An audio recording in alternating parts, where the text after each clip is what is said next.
habitar en tu presencia, menguar para que crezcas tú y cada día seré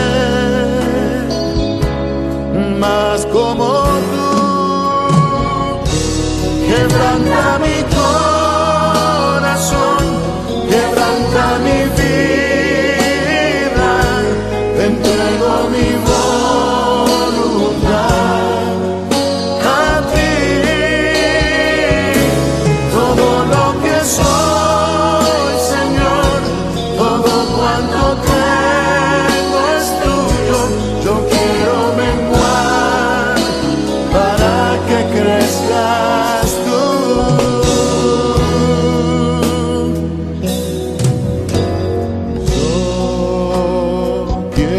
Más de ti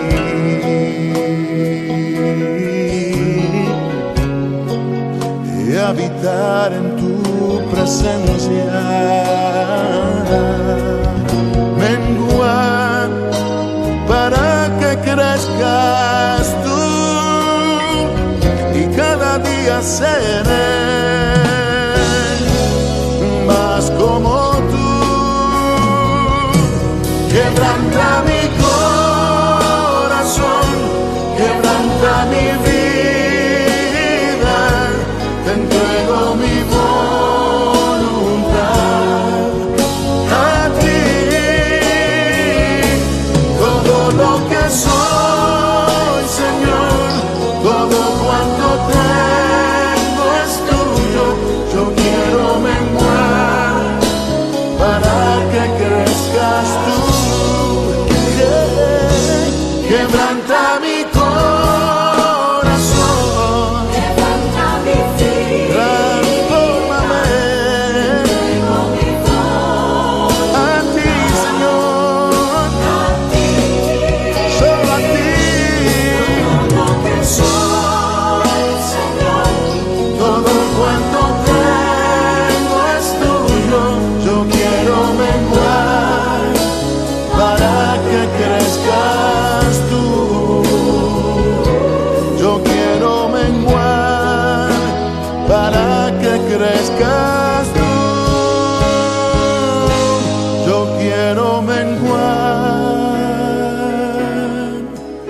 para que crezcas tú, Jesús.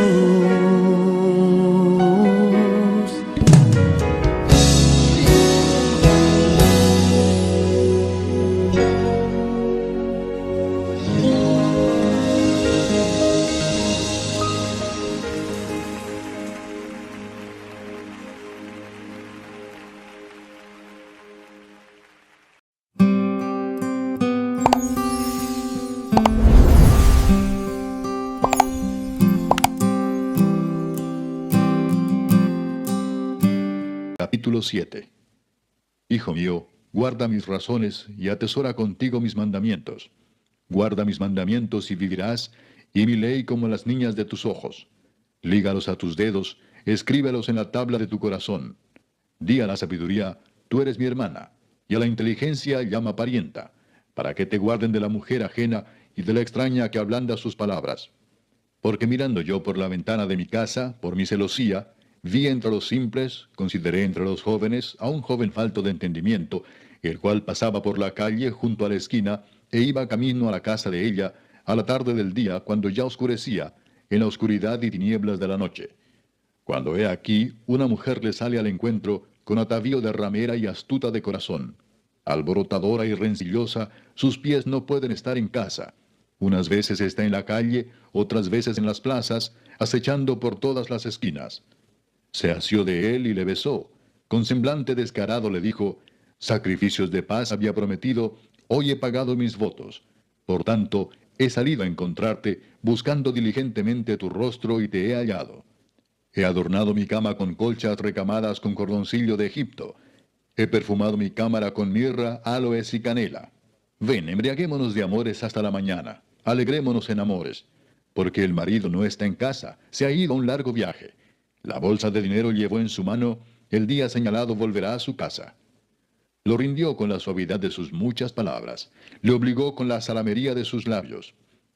Al punto se marchó tras ella, como va el buey al degolladero, y como el necio a las prisiones para ser castigado, como el ave que se apresura a la red y no sabe que es contra su vida, hasta que la saeta traspasa su corazón. Ahora pues, hijos, oídme, y estad atentos a las razones de mi boca. No se aparte tu corazón a sus caminos, no yerres en sus veredas, porque a muchos ha hecho caer heridos, y aun los más fuertes han sido muertos por ella. Camino al Seol es su casa, que conduce a las cámaras de la muerte.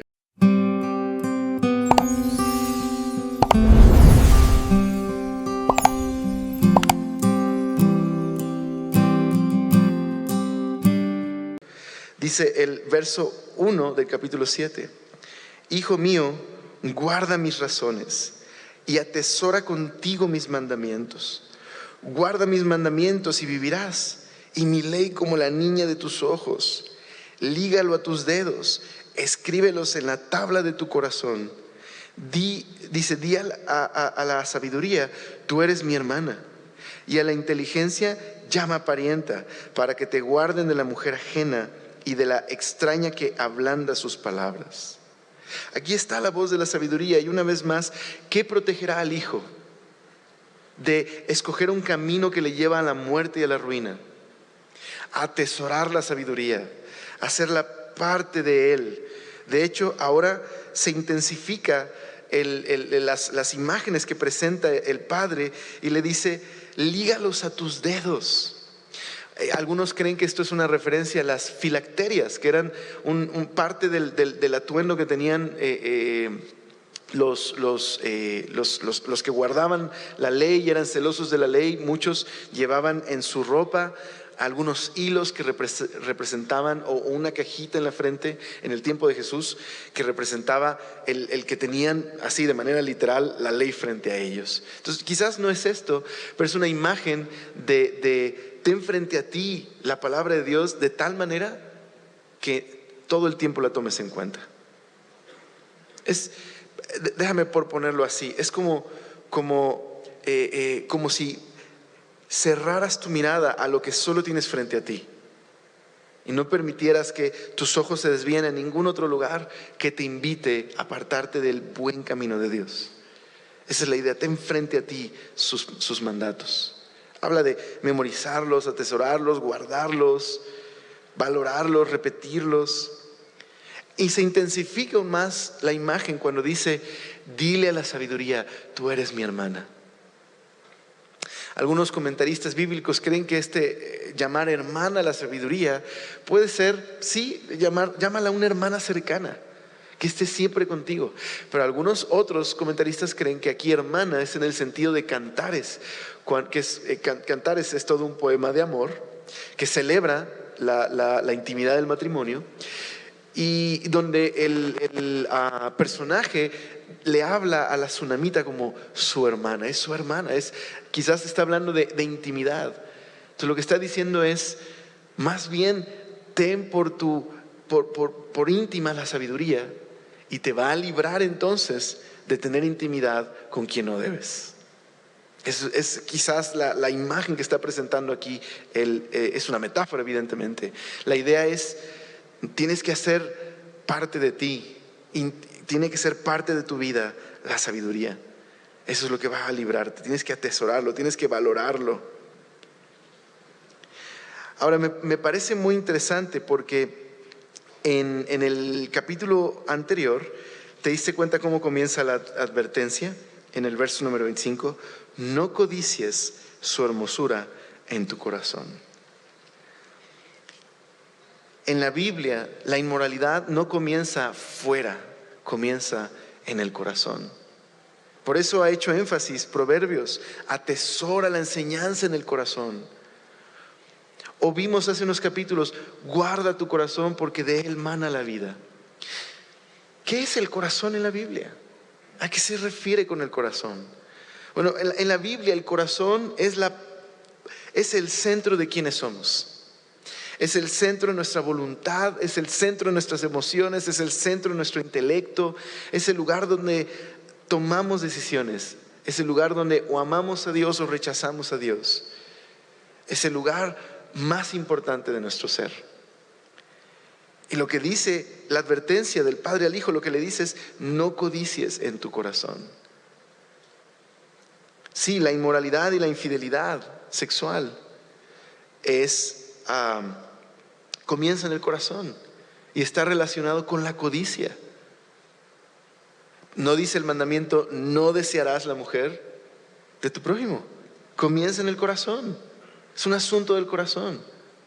Es un asunto de codicia, de desear lo que no es mío, de desear más que lo que tengo. Es falta de contentamiento.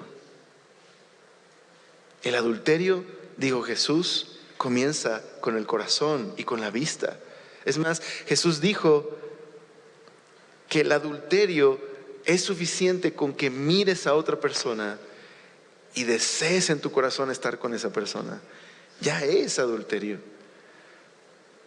Porque estás comenzando una serie de fantasías, una serie de pensamientos que ligan tu corazón, tomando algo que no nos pertenece, convirtiendo a una persona en un objeto de deseo, yendo contra su dignidad como alguien creado a imagen de Dios.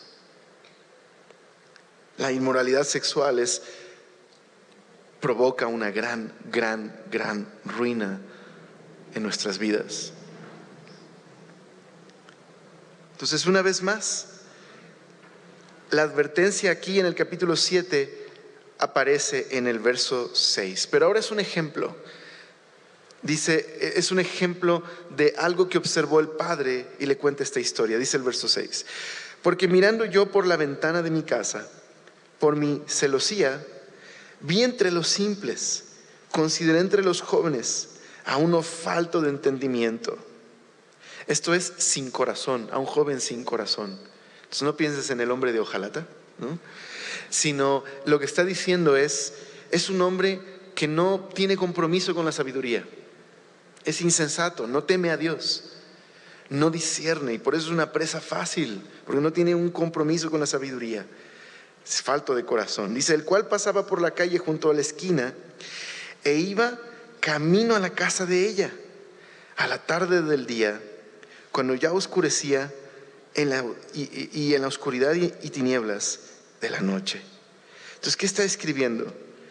Está escribiendo a este padre que en su casa, las ventanas en las casas no son como las ventanas el día de hoy, sino que era una abertura en la pared que tapabas con madera o con algo, pero en esta ocasión estaba abierta, ¿no? Y está mirando probablemente en el segundo o en el tercer piso de la casa, y está mirando hacia afuera y ve a este hombre sin entendimiento, en la hora en la que no tiene que andar en la calle, en el lugar incorrecto, en la hora incorrecta y sin entendimiento. Se convierte entonces en una presa fácil. Es una persona sin compromiso, sin sabiduría. Y entonces dice el verso número 10: cuando he aquí una mujer le sale al encuentro con atavío de ramera y astuta de corazón, alborotada y resillosa.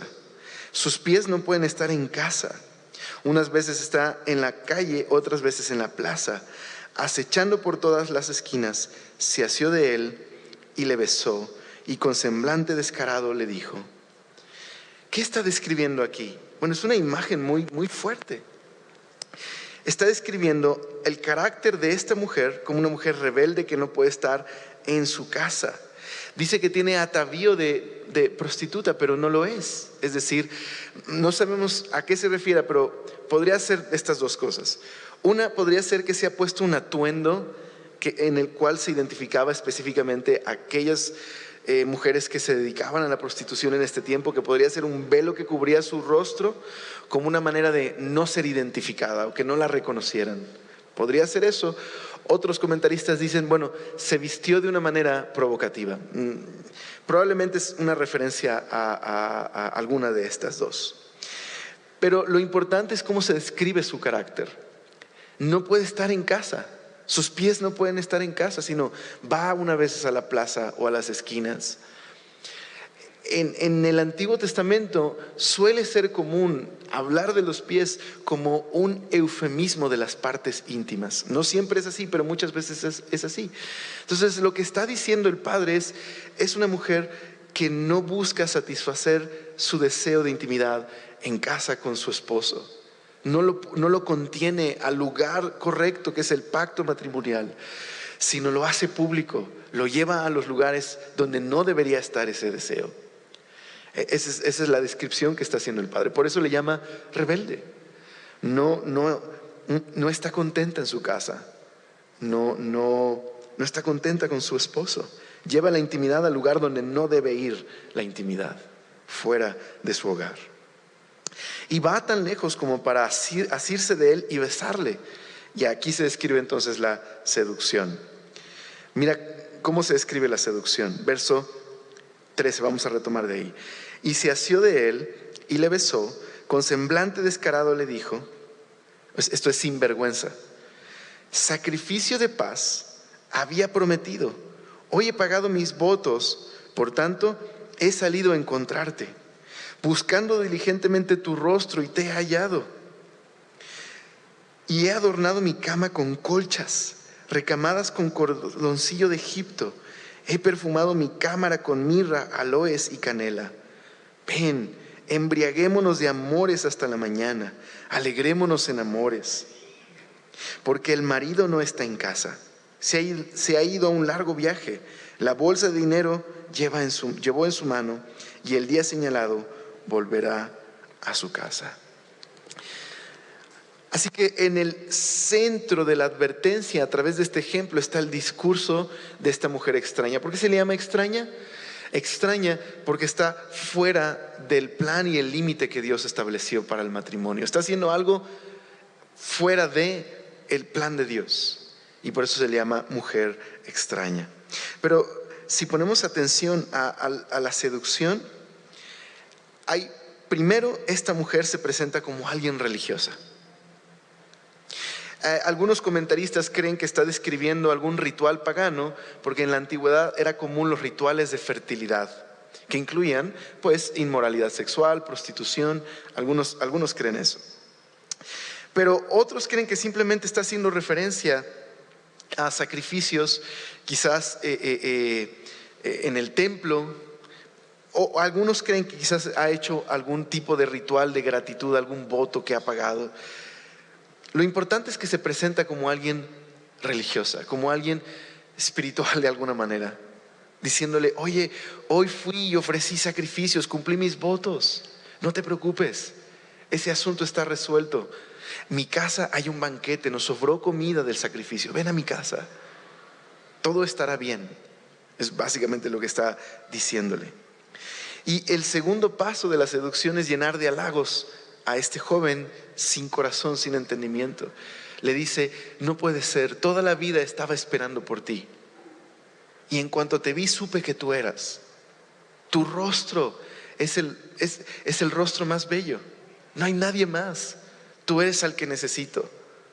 Lo que está tratando de enseñar el padre es que está inflando el ego de este joven para que piense que es único y especial, cuando en realidad es un bobo. Eso es lo que está diciendo el padre. Es un incauto, es un joven sin entendimiento. No hay nada en especial aquí. Es la víctima de una seducción. Y el último paso en la seducción es la promesa. Oye, adorné mi casa. He importado telas de Egipto. He importado estas especias aromáticas. Es decir, te prometo lujo, te prometo felicidad a mi lado. Vas a estar bien, no te preocupes. Aquí hay comida, he pagado mis votos. Y es más, mi esposo no está y va a volver en un tiempo muy lejano. Ni te preocupes por eso. Ven, vamos a embriagarnos en amor. Esa es la seducción.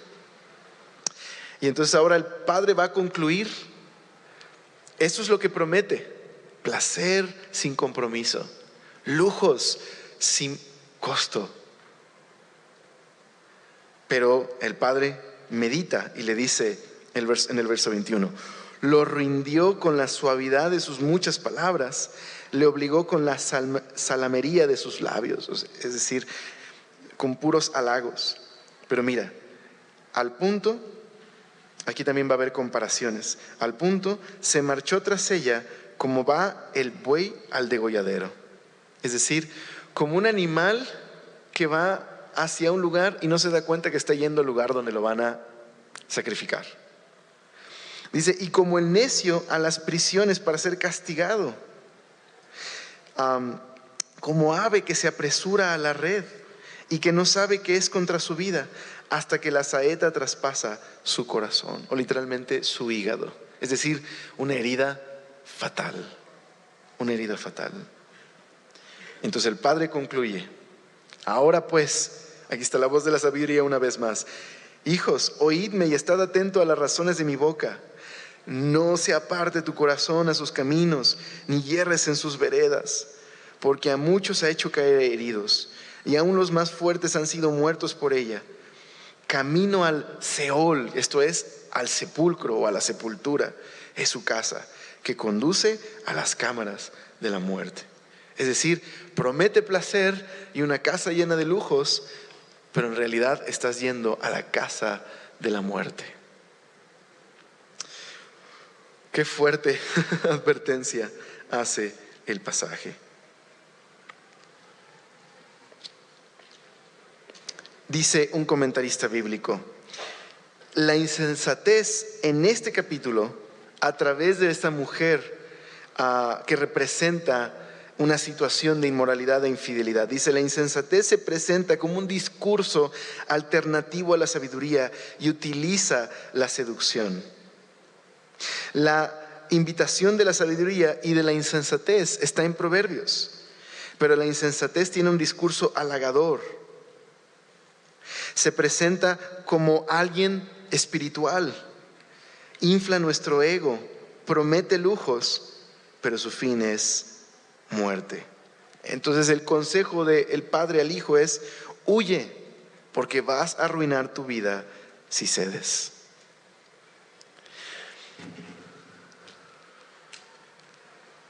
Nuestra cultura ha hecho un ídolo del sexo.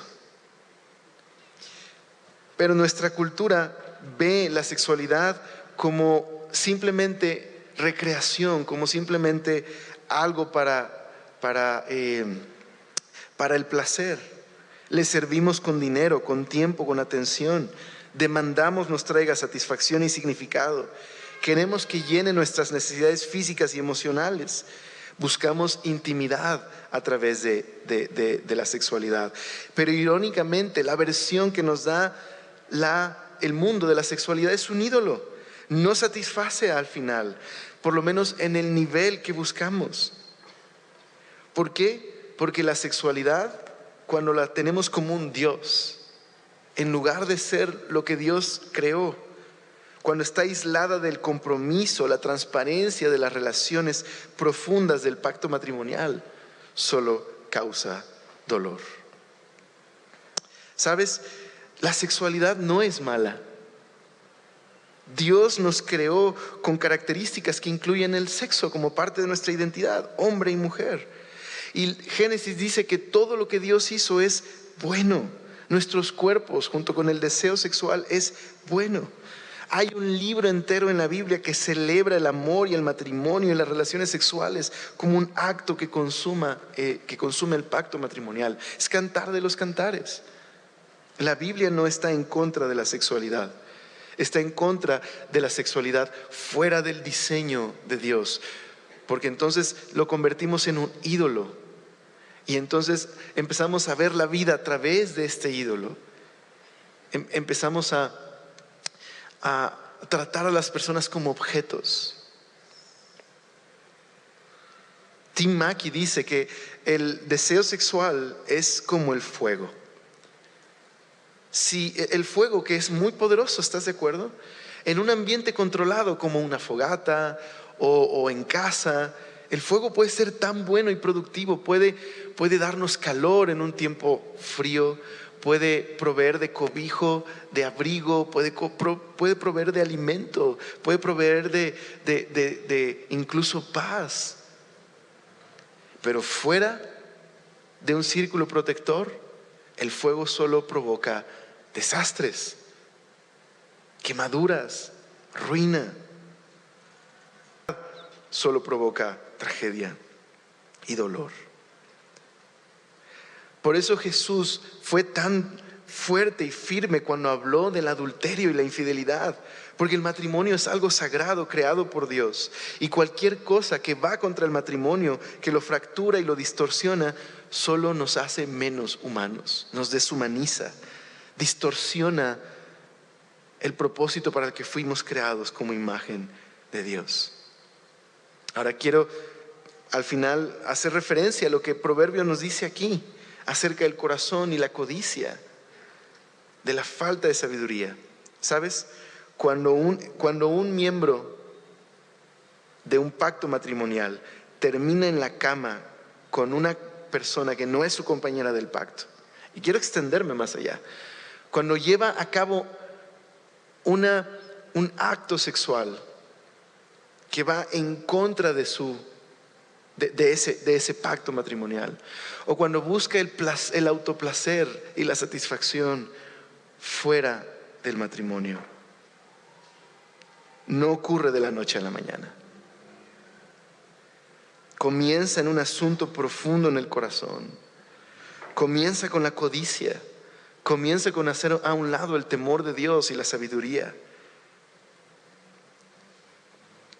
Comienza con cambiar la visión que me da la sabiduría acerca de la sexualidad. Distorsiona el pecado esa visión acerca de la sexualidad.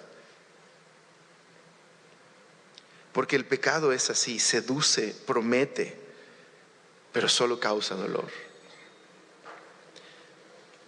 Al final podrías ver incluso este discurso, extenderlo un poquito más. La voz de la insensatez, como lo vemos en esta mujer invitando y seduciendo a este joven, al final representa una cosa: la seducción del pecado. El pecado promete tanto y promete mucho, pero solo trae ruina en este mundo. Solo trae dolor, solo trae cicatrices. Como cristianos hemos sido llamados a vivir una vida completamente diferente, una vida que honra al matrimonio. Si me lo permites, quisiera terminar en un solo pasaje y orar al respecto de esto.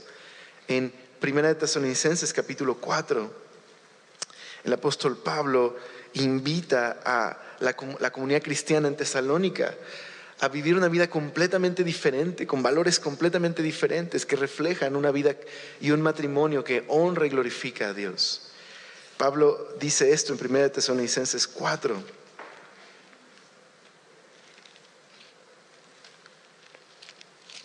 Primera Tesalonicenses 4.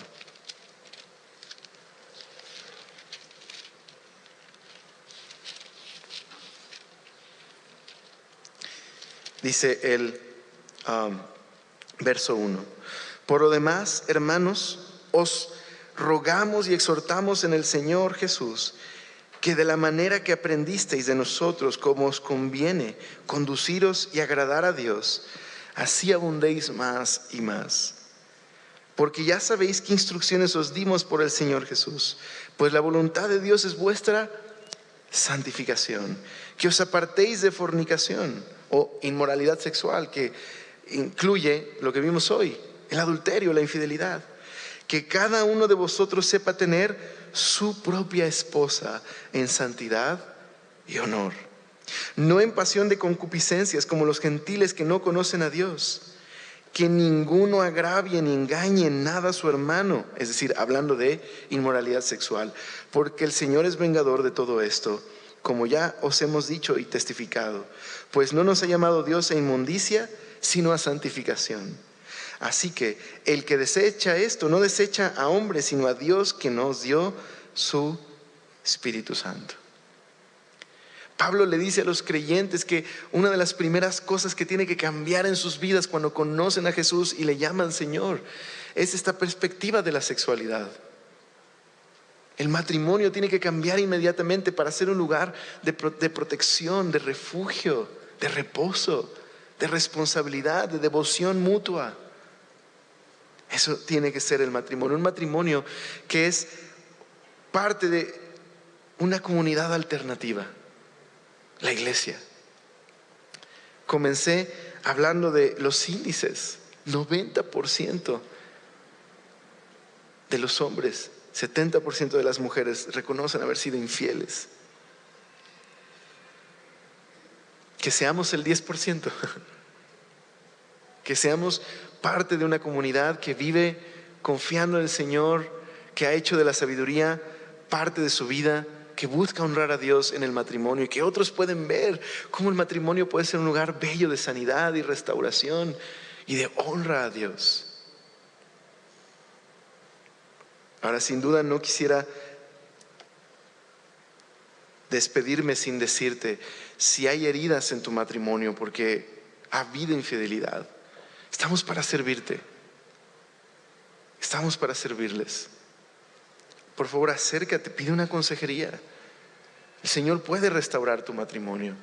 El Señor puede transformar tu vida. El Señor puede cambiar tu corazón. El Señor quiere restaurarte. Ahora, si vienes de una situación de infidelidad donde arruinaste tu matrimonio, también el Señor te ama. El Señor quiere restaurarte.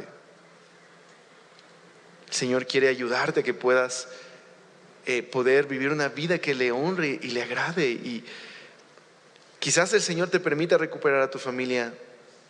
Quizás no sea posible porque has causado un daño muy grande, pero que Él puede restaurar tu vida y transformarte y librarte y darte perdón y rescate, lo puede hacer. Pero también quiero advertirles a aquellos que han estado coqueteando con esto: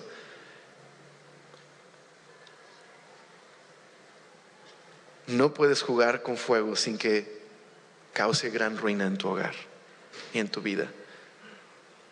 No solo hoy, sino las consecuencias a lo largo. Y déjame atreverme a ir un poco más. Si estás tratando de seducir a alguien, la Biblia te presenta como lo que leímos el día de hoy, tanto hombre y mujer, como alguien que estás yendo en contra completamente de la voluntad de Dios. Aguas con ese chavo o esa chava que te dice: no te preocupes, yo voy a la iglesia también, oramos, no te preocupes. ¿No es amor esto? ¿A poco el Señor no quiere a alguien que te ame como yo? Te prometo esto y aquello. Cuidado.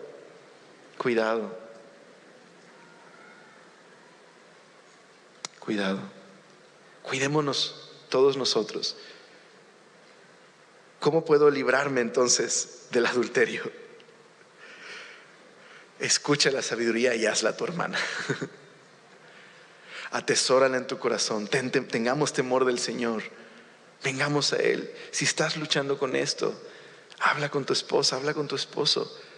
Abre tu corazón.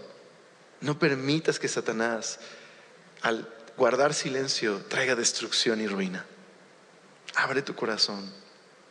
Sé que hoy ha sido un tema de advertencia, pero al final el Señor Jesús murió en la cruz por todos nuestros pecados. Él murió para darnos una vida nueva. En Él hay perdón y salvación y rescate. Y no hay pecado que Él no pueda perdonar, y no hay vida que Él no pueda restaurar. Así que al final te invito a que recuerdes lo que dijimos al principio de la reunión. Jesús ha vencido al pecado, ha resucitado, Él es el Señor y Él puede proveerte del perdón y la gracia. Si lo necesitas el día de hoy, acércate a Él. Oramos. Señor, gracias por este tiempo que nos regalas para estar frente a tu palabra, para poder, Señor, ser advertidos todos nosotros del gran peligro y la seducción del pecado. Señor, gracias porque tú eres poderoso para guardarnos, Señor. Tú eres aquel en quien podemos venir y confesar nuestra debilidad y vulnerabilidad y ser fortalecidos por tu gracia. Gracias, Señor, porque tú eres bueno. Gracias porque tú quieres, Señor, que vivamos una vida que te honre y te agrade y que otros puedan ver, Señor, en la iglesia un lugar donde hay sanidad y perdón y libertad. Señor, ayúdanos a hacer esa comunidad, te lo pedimos. Y Señor, yo te pido por aquellos que han estado luchando con esto, que puedas hoy producir en ellos honestidad, Señor, integridad, que puedan venir a tus brazos de gracia y de perdón. Y Señor, si hay alguno que hoy trae las heridas, Señor, si hay alguna hermana que tiene las heridas de esta situación en su hogar, yo te pido que hoy puedas también, Señor, sanarle y restaurarle. Te lo pido, por favor. Amén.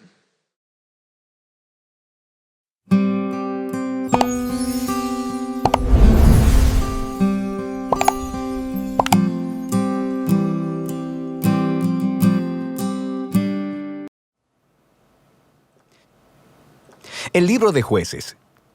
Recuerda que después de que Josué guió a las tribus de Israel hacia el interior de la tierra prometida, él les llamó a ser fieles al pacto con su Dios, obedeciendo los mandamientos de la Torá. Y si hacen esto, ellos les demostrarán a todas las demás naciones cómo es Dios. Así que Jueces comienza con la muerte de Josué y básicamente cuenta la historia del completo fracaso de Israel. El nombre del libro viene del tipo de líderes que Israel tuvo en este periodo. Antes de que tuvieran reyes, las tribus fueron gobernadas por jueces. Ahora, no pienses en algo como una corte. Estos eran líderes regionales, político-militares, algo así como un jefe tribal. Y necesita ser advertido, el libro de Jueces es muy perturbador y violento. Cuenta la historia de la corrupción moral de Israel, de su mal liderazgo y básicamente de cómo vinieron a ser semejantes a los cananeos. Pero esta triste historia también debe generar esperanza para el futuro, y puedes ver esto en la manera en que el libro está diseñado. Hay una larga introducción que prepara el escenario para el fracaso de Israel, porque ellos no expulsan a los cananeos que quedaron.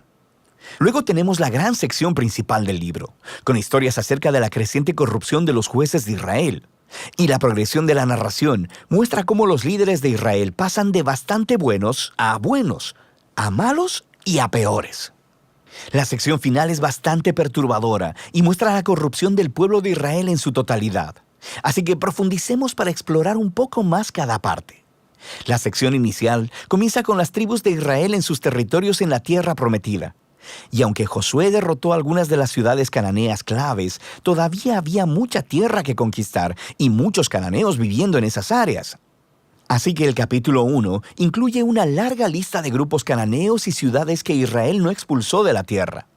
Ahora, recuerda, el objetivo de expulsar a los cananeos era evitar que Israel adoptara la corrupción moral y la manera de adorar a sus dioses mediante el sacrificio de niños. Dios llamó a Israel a ser un pueblo santo, y esto no estaba sucediendo. El capítulo 2 describe cómo Israel simplemente se estableció junto a los cananeos y adoptó todas sus prácticas culturales y religiosas, y la historia se detiene justo aquí. Por casi un capítulo entero, el narrador nos da una vista general de todo lo que está a punto de suceder en el cuerpo del libro. Esta parte de la historia de Israel, dice el narrador, es una serie de ciclos en espiral descendente. Israel se vuelve como los cananeos, así que pecarían en contra de Dios.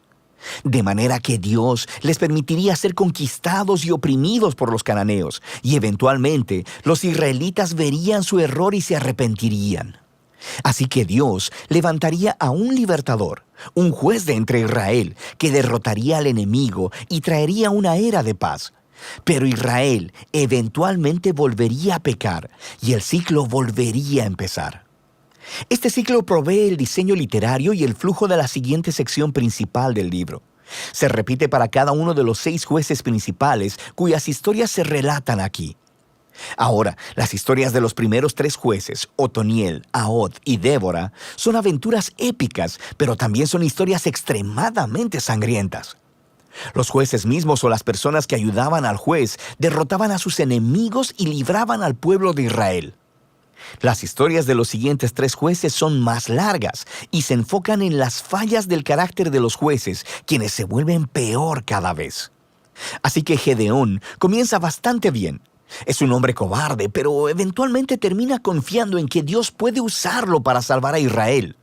Así que él derrota a un enorme ejército de madianitas con solo 300 hombres, llevando antorchas y cántaros de barro. Pero Gedeón tiene un carácter bastante malo y asesina a un grupo de israelitas porque no lo ayudaron en su batalla. Y de ahí todo va de mal en peor. Él hace un ídolo con el oro que ganó en sus batallas, y después que él muere, todo Israel adora al ídolo como a un dios, y el ciclo comienza otra vez. El siguiente juez principal es Jefté, quien es algo así como un matón de la mafia que vive en las montañas. Y cuando las cosas se ponen muy mal para Israel, los ancianos vienen a él y le ruegan por su ayuda. Y Jefté era un líder muy efectivo. Ganó muchas batallas contra los amonitas, pero estaba tan poco familiarizado con el Dios de Israel que lo trata como a un dios cananeo. Jura sacrificar a su hija si gana la batalla. Esta trágica historia nos muestra qué tan bajo ha caído Israel. Ya no conocen el carácter de su propio Dios, lo que los lleva al asesinato y a la falsa adoración. El último juez, Sansón, es por mucho el peor. Su vida empezó con mucha promesa, pero a él no le importa el Dios de Israel. Era promiscuo, violento y arrogante. Ganó brutalmente batallas estratégicas contra los filisteos, pero a costa de su propia integridad, y su vida termina con un violento asesinato en masa. Ahora, una nota rápida. Notarás un tema repetido en la sección principal del libro. En momentos claves, el Espíritu de Dios empoderará a cada uno de estos jueces para lograr grandes actos de liberación. Ahora, el hecho de que Dios use a estas personas realmente arruinadas no significa que valide todas o aún algunas de sus decisiones. El primero y principal compromiso de Dios es salvar a su pueblo. Pero todo lo que tiene para trabajar son estos líderes corruptos, así que Él obra a través de ellos. Esta sección entera está diseñada para mostrarnos lo mal que se han puesto las cosas. Ya no puedes diferenciar entre los israelitas y los cananeos, y estos solo son los líderes. La sección final muestra a Israel como un todo, tocando fondo. Hay dos historias trágicas aquí, y no son para gente con corazón muy débil. Están estructuradas por una frase clave que se repite 4 veces al cierre del libro. En esos días no había rey en Israel, y cada uno hacía lo que bien le parecía. La primera historia es acerca de un israelita llamado Micaía, que construye un templo privado para un ídolo. Y el lugar es saqueado por un ejército privado enviado de la tribu de Dan. Así que ellos llegan y se roban todo, y luego van y queman la pacífica ciudad de Lais y asesinan a todos sus habitantes. Es una historia horrible. Cuando Israel olvida a su Dios, los más fuertes se salen con la suya. La última historia del libro es aún peor.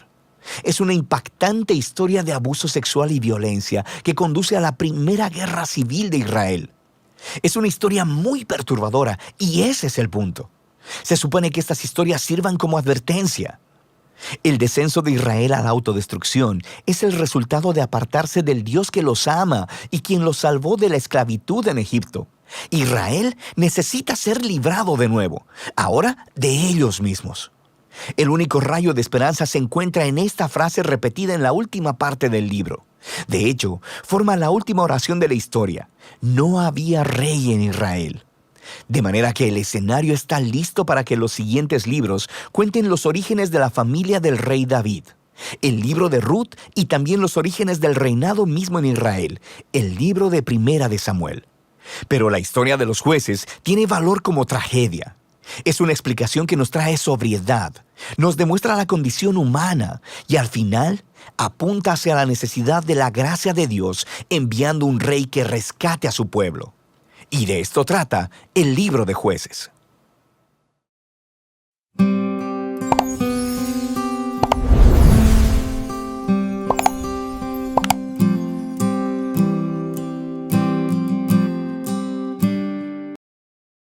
El libro de Jueces, capítulo 8. Entonces la gente de Efraín le preguntó a Gedeón: ¿Por qué nos has tratado así? ¿Por qué no nos llamaste desde el principio? Cuando saliste a pelear con los madianitas. Y tuvieron una fuerte discusión con Gedeón. Pero Gedeón les contestó: ¿Qué he logrado yo comparado con lo que han hecho ustedes. ¿Acaso los racimos olvidados de la cosecha de Efraín no son mucho mejores que todos los cultivos de mi pequeño clan de Abiezer? Dios les dio a ustedes la victoria sobre Oreb y Zeb, los comandantes del ejército madianita. ¿Qué he logrado yo en comparación con eso? Cuando los hombres de Efraín oyeron la respuesta de Gedeón, se calmó su enojo.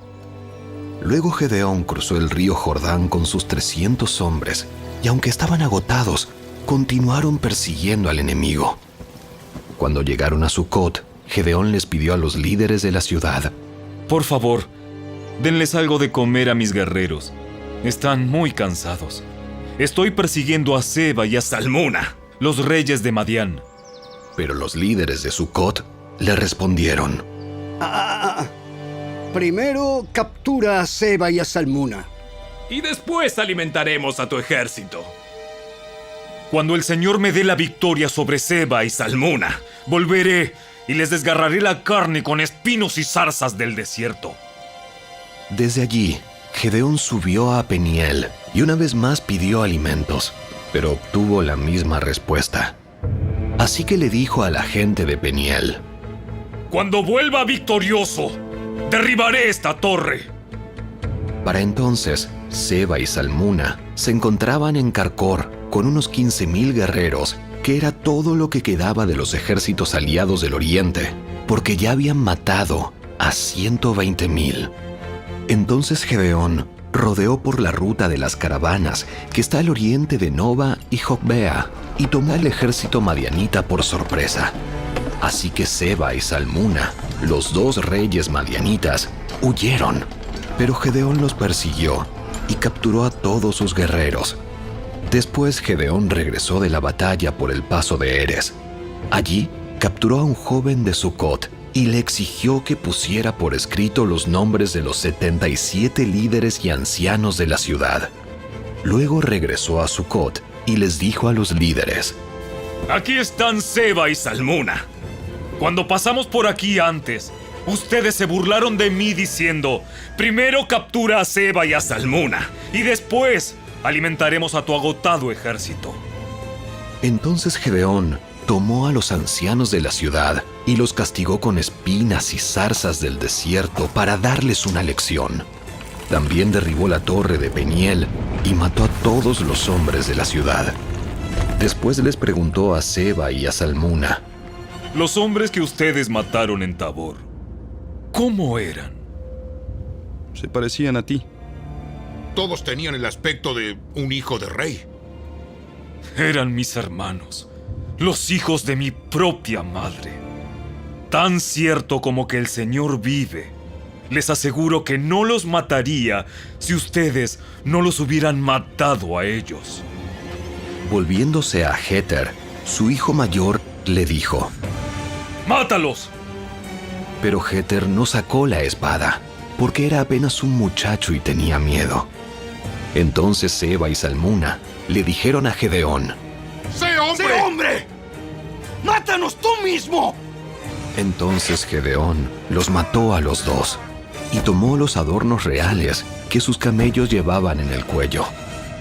Entonces los israelitas dijeron a Gedeón: ¡Gobiérnanos! Tú y tu hijo y tu nieto serán nuestros gobernantes. Porque nos has rescatado de Madián. Pero Gedeón respondió: Yo no los gobernaré, ni tampoco mi hijo. El Señor los gobernará. Sin embargo, tengo una petición que hacerles. Que cada uno de ustedes me dé un arete del botín que recogieron de sus enemigos caídos.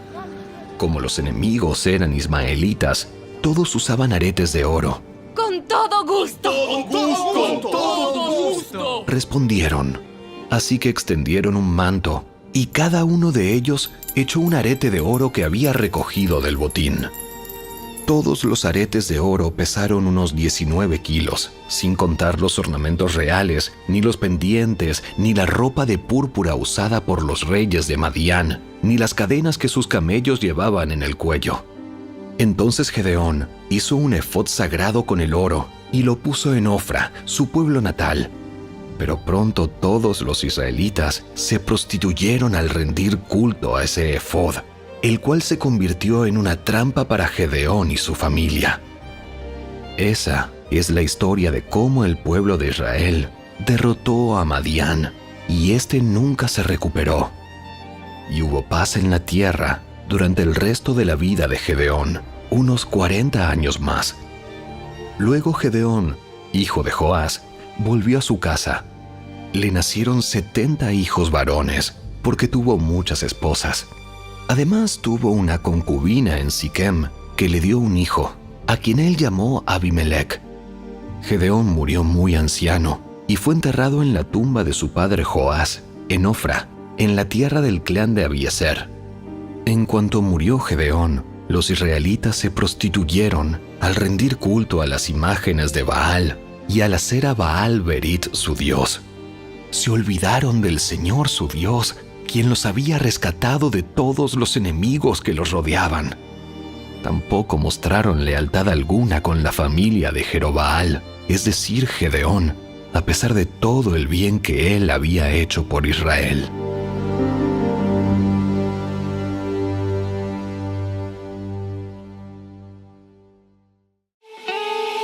Si te gustó este video, dale me gusta, suscríbete a nuestro canal y asegúrate de activar la campanita de notificaciones para que siempre estés al día con nuestros nuevos recursos. Recuerda seguirnos también en nuestras redes sociales.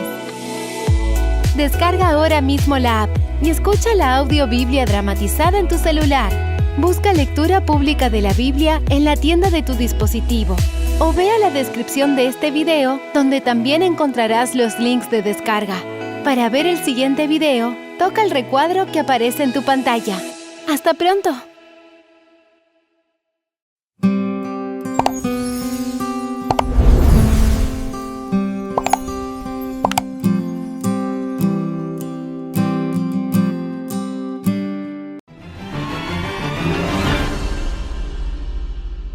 Hola, bendiciones familia del canal Esperanza Digital Estudio. Bienvenidos una vez más al recorrido explicativo diario por las Sagradas Escrituras.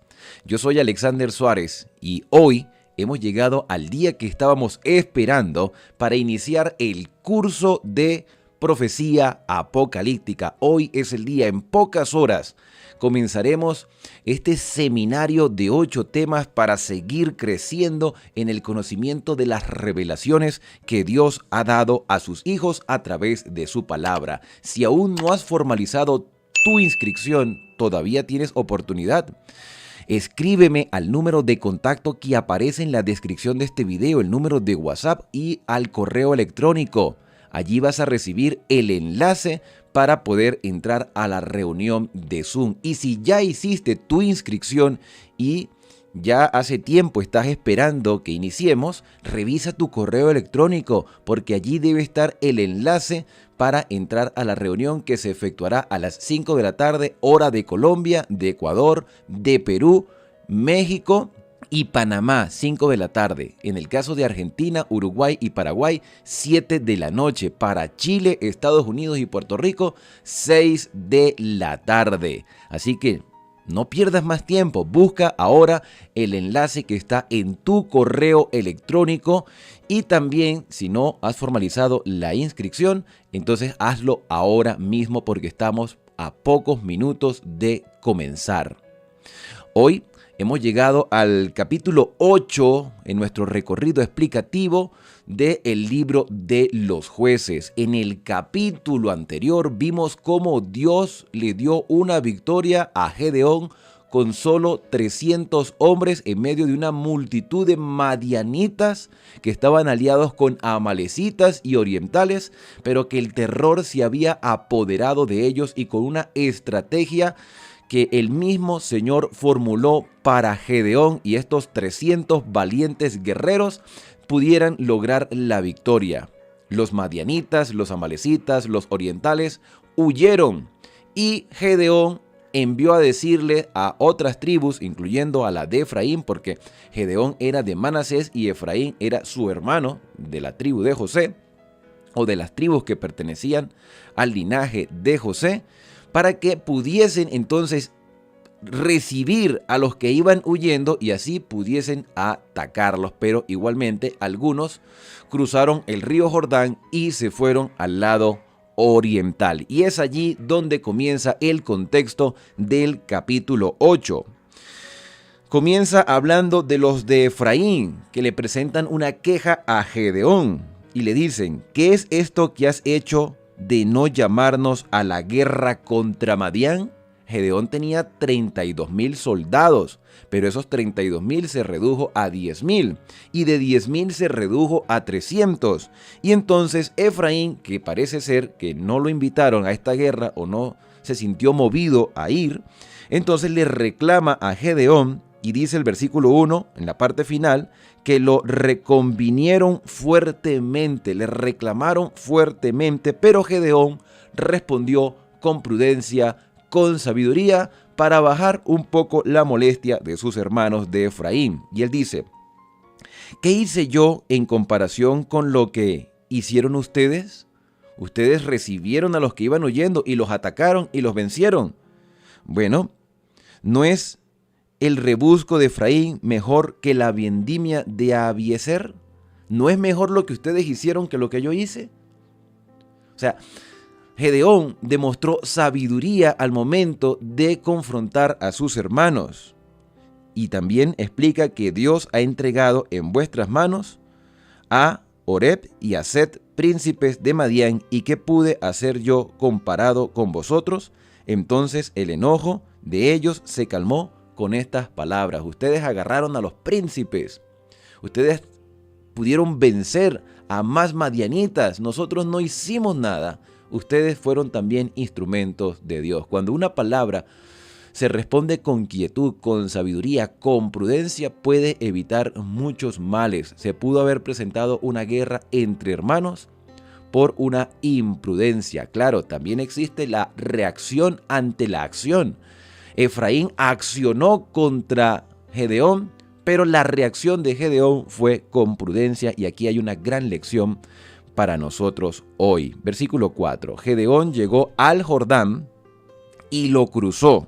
Cruzó el Jordán hacia el lado oriental. Se fue hacia donde estaban los de Rubén, los de Gad, la media tribu de Manasés. Gedeón era de Manasés, así que fue al otro lado del Jordán con sus 300 hombres que traía él consigo, pero estaban cansados.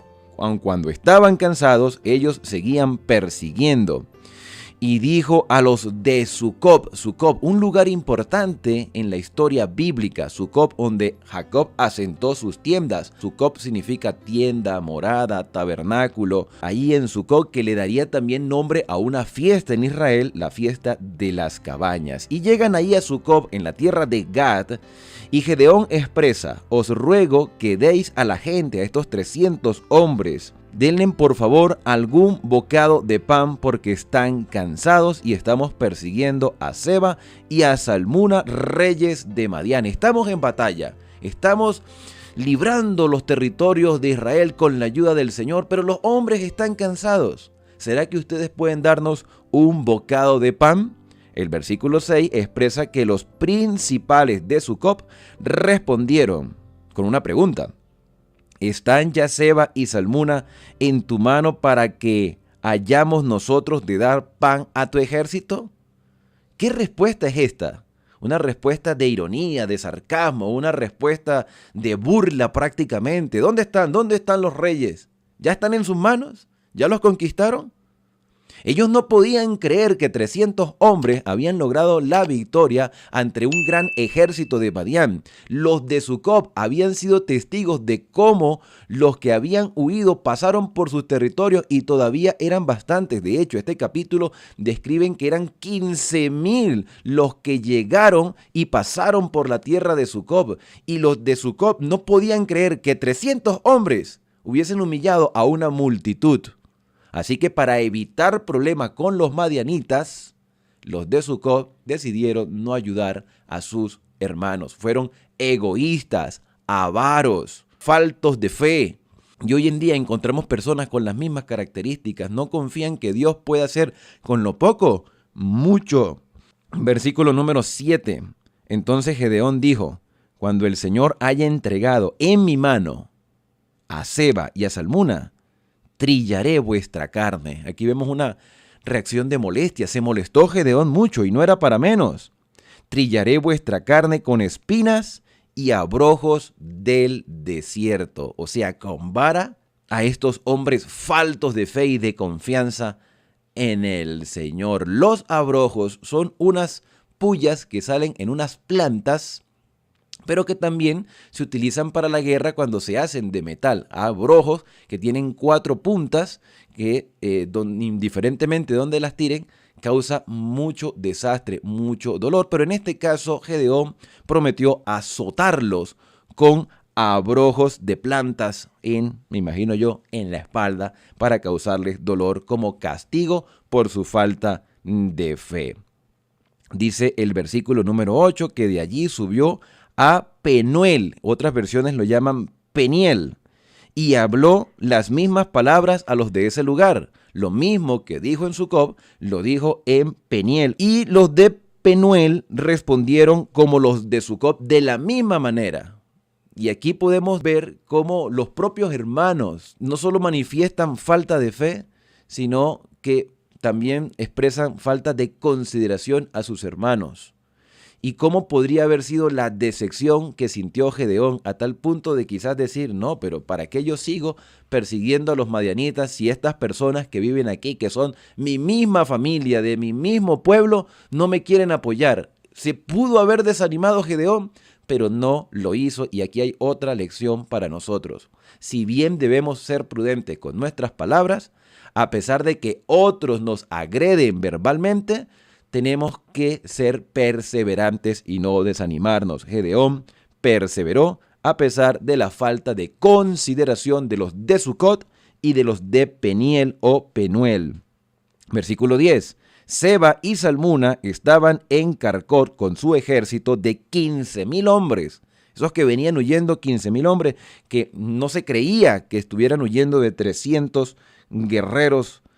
Dice entonces que habían quedado de los orientales estos 15,000 porque habían caído 120,000 hombres que sacaban espadas. 120,000 murieron por la mano de Dios, utilizando a 300 instrumentos humanos. Versículo 11. Subió Gedeón por el camino de los que vivían en tiendas al oriente de Nova y Jotbea, y atacó al ejército que estaba sin recelo. Entonces huyeron Seba y Salmuna. Gedeón los siguió y prendió a los 2 reyes de Madián, y el pánico se apoderó de todo el ejército. Aquí vemos que cuando Dios guía a sus hijos, no hay nada que los pueda derrotar. Y Gedeón, hijo de Joás, volvió de la batalla por el paso de Ares. Tomó a un joven de Sucop que le dio por escrito el nombre de los principales de Sucop y de sus ancianos, 77 hombres. Y entrando a los de Sucop, Gedeón les dijo: mira, aquí está Seba y Salmuna, casados y vivos. Aquí están. Por los cuales os burlasteis de mí, al decirme: ya están Seba y Salmuna en tu mano para que demos pan a tus hombres cansados. Y tomó a los ancianos de la ciudad y lo castigó con espinas y abrojos del desierto. Allí les azotó para que fuesen disciplinados, para que aprendieran a ser generosos, para que aprendieran a confiar en el Señor. ¿Fue una actitud correcta la de Gedeón? Quizás fue correcta. ¿Pudo haberse quedado tranquilo? También pudo haberse quedado tranquilo. Pero cuando el pueblo de Dios desconfía en su Señor, las consecuencias tienden a ser dolorosas. A veces no nos damos cuenta cómo los instrumentos que Dios utiliza para el bien de este mundo nos beneficia a nosotros. Hombres y mujeres de Dios fieles que todavía permiten que la bendición de Dios caiga sobre nuestra vida y no lo apreciamos, no valoramos lo que otros hacen. Los instrumentos de Dios utilizados por el Señor para las victorias de su pueblo aquí en la tierra en medio de este conflicto. Y cuando no aceptamos por fe lo que Dios hace a través de sus instrumentos, podemos entonces recibir consecuencias. Dice el versículo 17 que también derribó la torre de Peniel y mató a los de la ciudad. No sabemos si esto fue correcto o incorrecto, pero hubo consecuencias. Luego preguntó a los de Seba y Salmuna, ¿qué aspecto tenían los hombres que mataste en Tabor? Parece ser que estos dos reyes juntos con su ejército habían acribillado a los habitantes de una población y respondieron, como tú, así eran, ni más ni menos, parecían hijos de rey. Y él les dijo, mis hermanos eran hijos de mi madre, vive el Señor, que si les hubierais guardado la vida, no os mataría.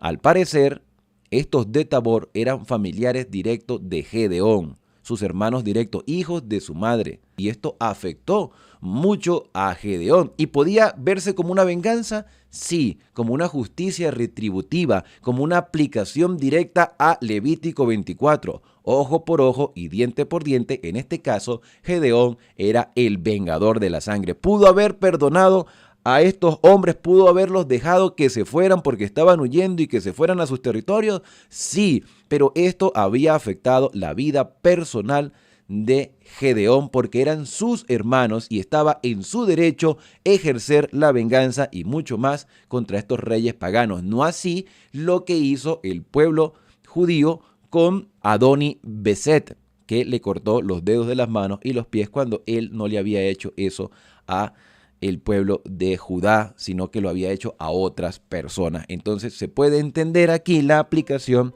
de Levítico 24. Versículo 20 dice, y dijo a Jeter, su primogénito, levántate y mátalos. Tú, hijo mío, estás en tu derecho. Eran tus familiares directos. Pero el joven no desenvainó su espada porque tenía temor, porque aún era muchacho, era muy joven, quizá menor de edad. Tenía miedo como cualquier joven, nunca había matado a nadie. Y ahora su padre le estaba ordenando matar. En este caso, para estos hombres, Seba y Salmuna, era una humillación ser muertos de mano de un niño. Esa misma humillación la vamos a ver en los filisteos cuando David aparezca como un muchacho matando a el gigante Goliat. Entonces, para las culturas orientales, morir en batalla era un motivo de honra, pero morir de mano de un niño, de un joven, incluso de una mujer, era algo humillante. Por eso, en el versículo 21 dice que Seba y Salmuna le expresaron a Gedeón, levántate y mátanos tú, Gedeón, porque como es el varón, tal es su valentía. Y Gedeón se levantó y mató a Seba y a Salmuna y tomó las lunetas de adorno de sus camellos. Versículo 20. Los israelitas dijeron a Gedeón, gobiérnanos tú, tu hijo y tu nieto, pues nos libraste de mano de Madián. Lo querían hacer rey. Querían hacer de Gedeón el gobernante de todo Israel.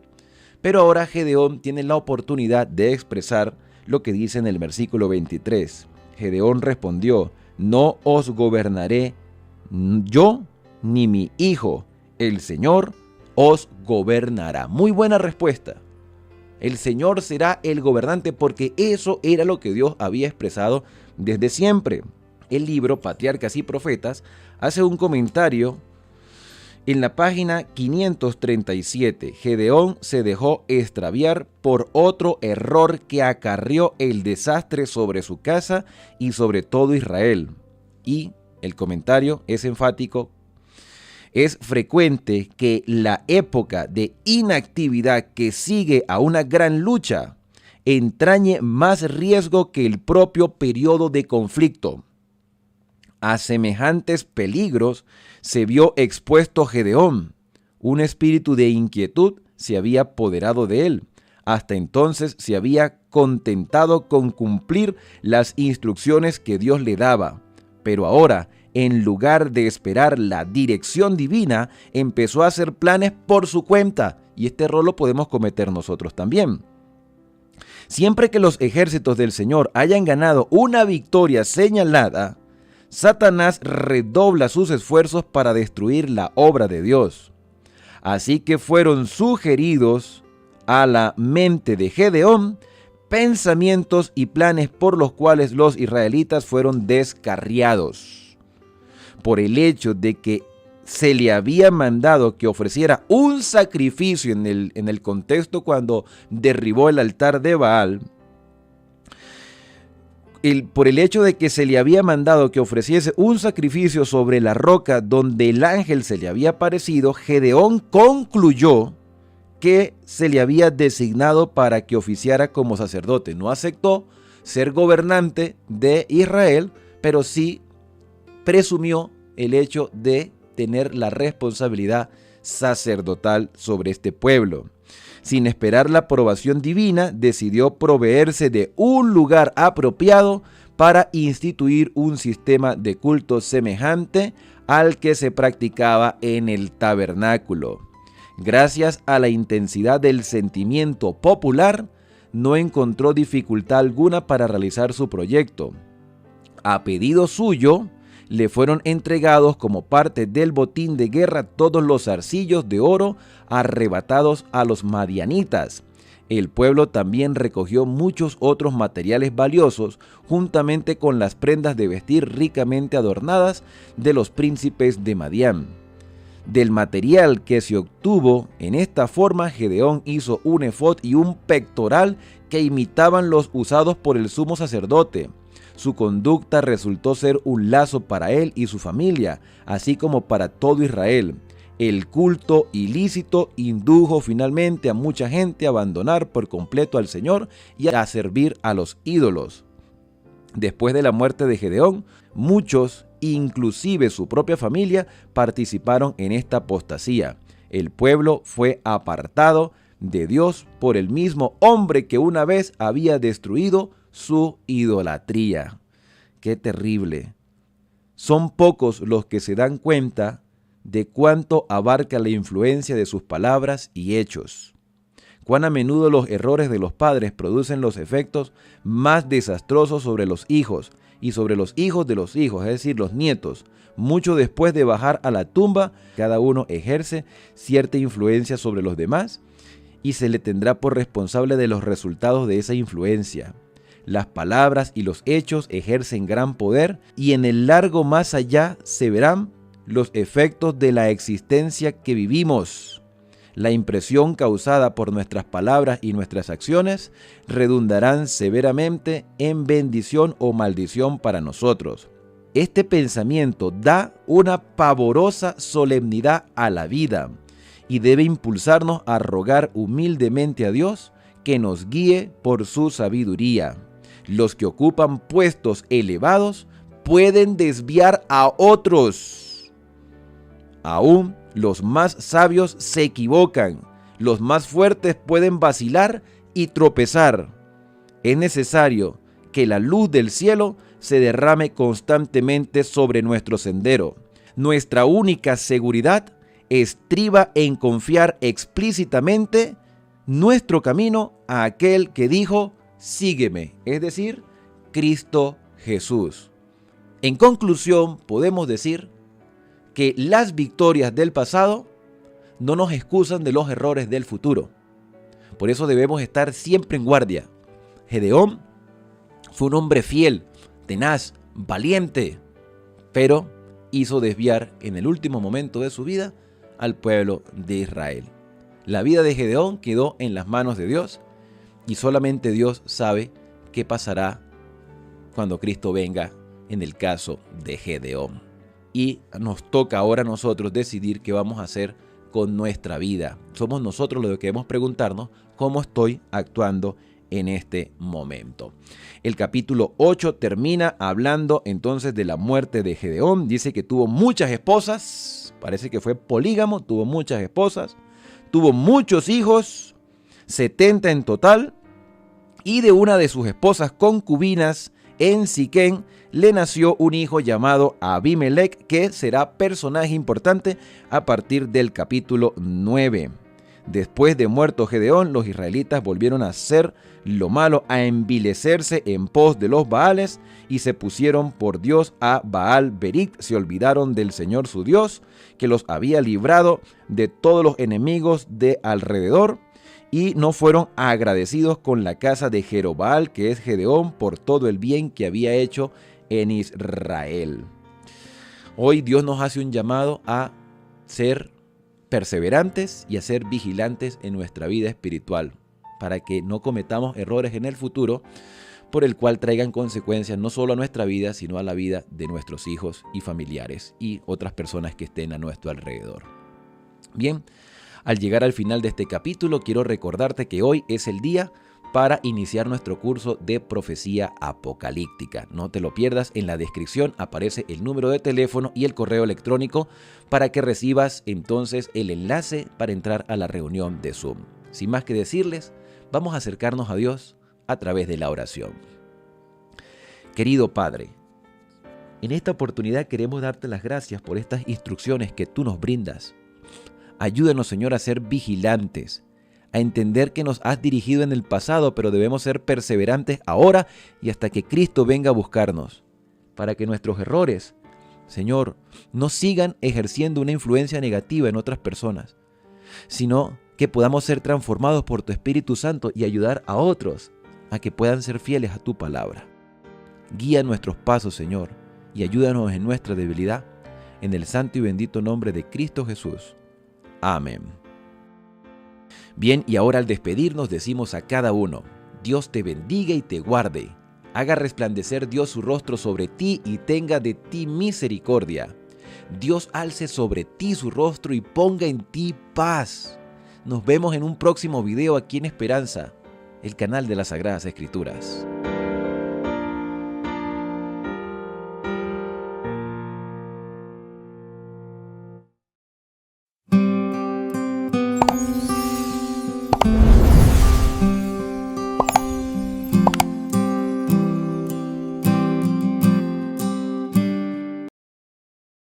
Capítulo 8. Pero los hombres de Efraín le dijeron: ¿qué es esto que has hecho con nosotros, no llamándonos cuando ibas a la guerra contra Madián? Y le reconvinieron fuertemente. A los cuales él respondió: ¿qué he hecho yo ahora comparado con vosotros? ¿No es el rebusco de Efraín mejor que la vendimia de Abiezer? Dios ha entregado en vuestras manos a Oreb y a Zeeb, príncipes de Madián. ¿Y qué he podido yo hacer comparado con vosotros? Entonces el enojo de ellos contra él se aplacó, luego que él habló esta palabra. Y vino Gedeón al Jordán, y pasó él y los 300 hombres que traía consigo, cansados, mas todavía persiguiendo. Y dijo a los de Sucot: yo os ruego que deis a la gente que me sigue algunos bocados de pan, porque están cansados, y yo persigo a Seba y a Salmuna, reyes de Madián. Y los principales de Sucot respondieron: ¿están ya Seba y Salmuna en tu mano, para que demos pan a tu ejército? Y Gedeón dijo: cuando Jehová haya entregado en mi mano a Seba y a Salmuna, yo trillaré vuestra carne con espinos y abrojos del desierto. De allí subió a Peniel y les dijo las mismas palabras. Y los de Peniel le respondieron como habían respondido los de Sucot. Y él habló también a los de Peniel diciendo: cuando yo vuelva en paz, derribaré esta torre. Y Seba y Salmuna estaban en Carcor, y con ellos su ejército como de 15,000 hombres, todos los que habían quedado de todo el ejército de los hijos del oriente, pues habían caído 120,000 hombres que sacaban espada. Subiendo pues Gedeón por el camino de los que habitaban en tiendas al oriente de Noba y de Jogbea, atacó el campamento, porque el ejército no estaba en guardia. Y huyendo Seba y Salmuna, él los siguió, y prendió a los 2 reyes de Madián, Seba y Salmuna, y llenó de espanto a todo el ejército. Entonces Gedeón, hijo de Joás, volvió de la batalla antes que el sol subiese, y tomó a un joven de los hombres de Sucot y le preguntó, y él le dio por escrito los nombres de los principales y de los ancianos de Sucot, 77 varones. Y entrando a los hombres de Sucot dijo: he aquí a Seba y a Salmuna, acerca de los cuales me saheristeis, diciendo: ¿están ya en tu mano Seba y Salmuna para que demos nosotros pan a tus hombres cansados? Y tomó a los ancianos de la ciudad, y espinos y abrojos del desierto, y castigó con ellos a los de Sucot. Asimismo derribó la torre de Peniel, y mató a los de la ciudad. Luego dijo a Seba y a Salmuna: ¿qué aspecto tenían aquellos hombres que matasteis en Tabor?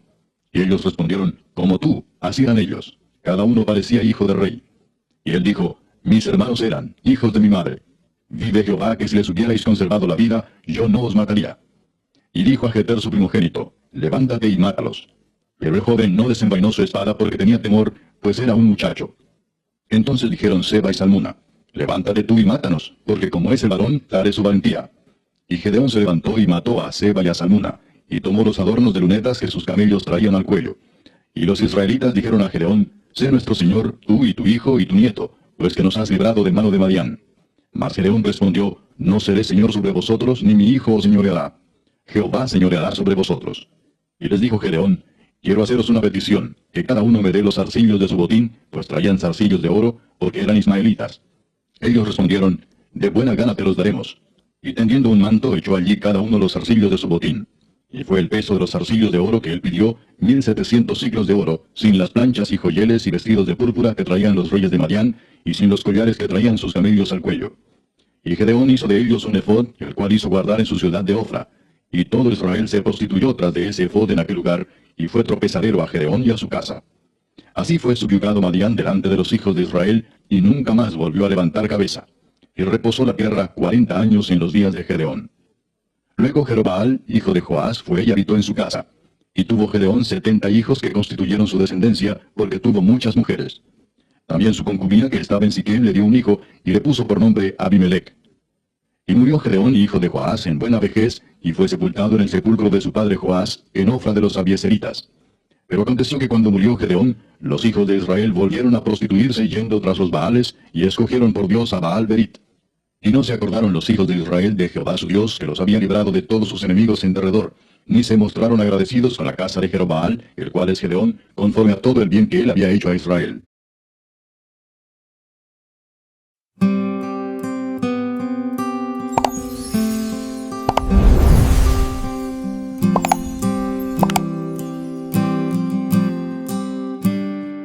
Qué dulce y hermosa es tu presencia, Jesús.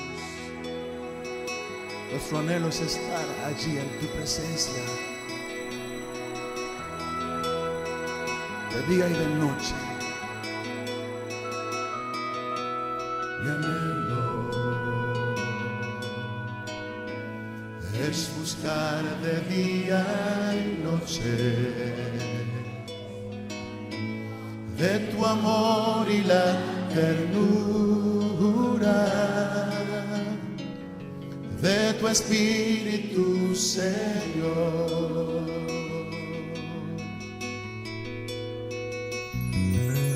Mi anhelo es buscar de día y noche de tu amor y la ternura de tu Espíritu, Señor.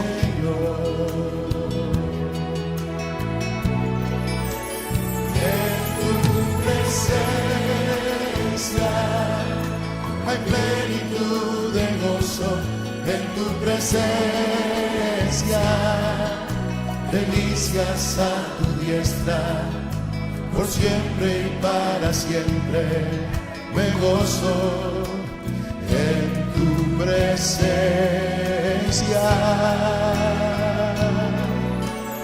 En tu presencia hay plenitud de gozo, en tu presencia delicias a tu diestra, por siempre y para siempre me gozo en tu presencia.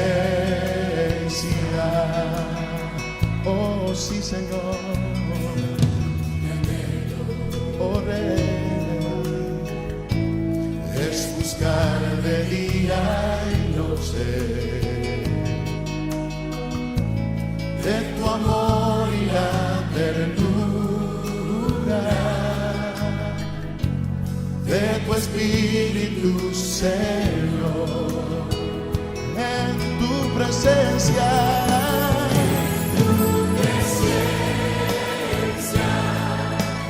plenitud de gozo, en tu presencia delicias a tu diestra, por siempre y para siempre. Oh, me gozo en tu presencia. Oh sí, Señor, en tu presencia hay plenitud de gozo, en tu presencia delicias a tu diestra, por siempre y para siempre yo me gozo en tu presencia. Oh Dios, en tu presencia hay plenitud de gozo, mi Señor. Hay sanidad y salvación, si ven en tu presencia.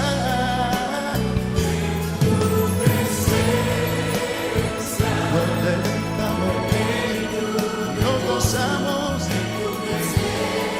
en tu presencia, delicias a tu diestra, por siempre y para siempre me gozo en tu presencia, oh Señor, en tu presencia, en tu presencia, delicias a tu diestra, por siempre y para siempre me gozo en tu presencia.